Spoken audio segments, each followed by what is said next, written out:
2 Samuel, chapitre 15. Après cela, Absalom se procura un char et des chevaux, et 50 hommes qui couraient devant lui. Il se levait de bon matin, et se tenait au bord du chemin de la porte. Et chaque fois qu'un homme ayant une contestation se rendait vers le roi pour obtenir un jugement, Absalom l'appelait, et disait, « De quelle ville es-tu » Lorsqu'il avait répondu, « Je suis d'une telle tribu d'Israël », Absalom lui disait, « Vois, ta cause est bonne et juste, mais personne de chez le roi ne t'écoutera. » Absalom disait, « Qui m'établira juge dans le pays ? Tout homme qui aurait une contestation et un procès viendrait à moi, et je lui ferais justice. » Et quand quelqu'un s'approchait pour se prosterner devant lui, il lui tendait la main, le saisissait et l'embrassait. Absalom agissait ainsi à l'égard de tous ceux d'Israël qui se rendaient vers le roi pour demander justice. Et Absalom gagnait le cœur des gens d'Israël. Au bout de 40 ans, Absalom dit au roi, « Permets que j'aille à Hébron pour accomplir le vœu que j'ai fait à l'Éternel. Car ton serviteur a fait un vœu, pendant que je demeurais à Guéshur en Syrie. J'ai dit, si l'Éternel me ramène à Jérusalem, je servirai l'Éternel. » Le roi lui dit, « Va en paix. » Et Absalom se leva et partit pour Hébron. Absalom envoya des espions dans toutes les tribus d'Israël pour dire, « Quand vous entendrez le son de la trompette, vous direz, Absalom règne à Hébron. » 200 hommes de Jérusalem, qui avaient été invités, accompagnèrent Absalom, et ils le firent en toute simplicité, sans rien savoir. Pendant qu'Absalom offrait les sacrifices, il envoya chercher à la ville de Guilo Achitophel, le Guilonite, conseiller de David. La conjuration devint puissante, et le peuple était de plus en plus nombreux auprès d'Absalom. Quelqu'un vint informer David, et lui dit, « Le cœur des hommes d'Israël s'est tourné vers Absalom. » Et David dit à tous ses serviteurs qui étaient avec lui à Jérusalem, « Levez-vous, fuyons, car il n'y aura point de salut pour nous devant Absalom. Hâtez-vous de partir.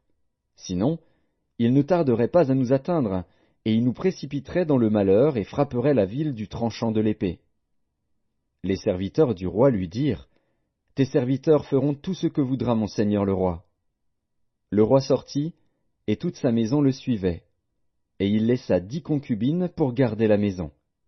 Le roi sortit, et tout le peuple le suivait, et ils s'arrêtèrent à la dernière maison.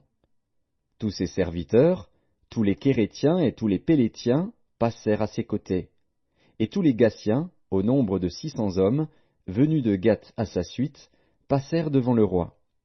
Le roi dit à Itaï de Gath, « Pourquoi viendrais-tu aussi avec nous? Retourne et reste avec le roi, car tu es étranger, et même tu as été emmené de ton pays.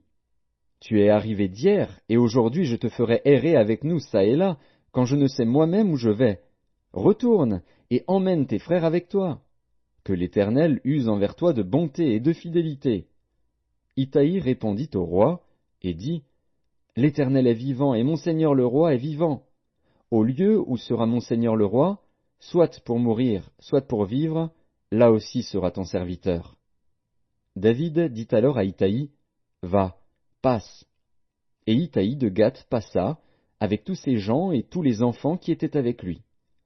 Toute la contrée était en larmes, et l'on poussait de grands cris au passage de tout le peuple. Le roi passa le torrent de Cédron, et tout le peuple passa vis-à-vis du chemin qui mène au désert. Tsadok était aussi là, et avec lui tous les Lévites portant l'arche de l'alliance de Dieu. Et ils posèrent l'arche de Dieu, et Abiathar montait, pendant que tout le peuple achevait de sortir de la ville. Le roi dit à Tsadok, « Reporte l'arche de Dieu dans la ville. Si je trouve grâce aux yeux de l'Éternel, il me ramènera, et il me fera voir l'arche et sa demeure. Mais s'il dit, « Je ne prends point plaisir en toi », me voici, qu'il me fasse ce qui lui semblera bon. » Le roi dit encore au sacrificateur Tsadok, « Comprends-tu? Retourne en paix dans la ville, avec Akhimaatz, ton fils, et avec Jonathan, fils d'Abiathar, vos 2 fils. Voyez, j'attendrai dans les plaines du désert, jusqu'à ce qu'il m'arrive des nouvelles de votre part. » Ainsi Tsadok et Abiathar reportèrent l'arche de Dieu à Jérusalem, et ils y restèrent.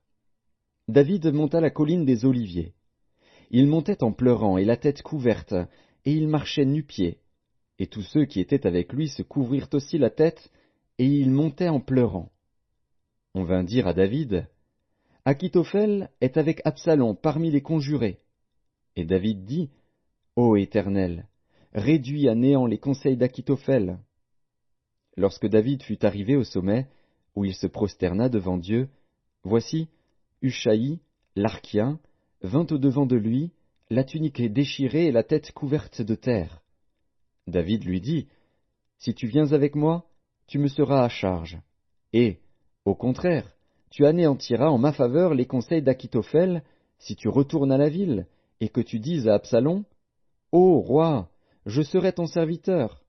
Je fus autrefois le serviteur de ton père, mais je suis maintenant ton serviteur. Les sacrificateurs Tsadok et Abiatar ne seront-ils pas là avec toi? Tout ce que tu apprendras de la maison du roi, tu le diras aux sacrificateurs Tsadok et Abiatar. Et comme ils ont là auprès d'eux leurs deux fils, Achimaatz, fils de Tsadok, et Jonathan, fils d'Abiatar, c'est par eux que vous me ferez savoir tout ce que vous aurez appris. Hushaï, ami de David, retourna donc à la ville, et Absalom entra dans Jérusalem.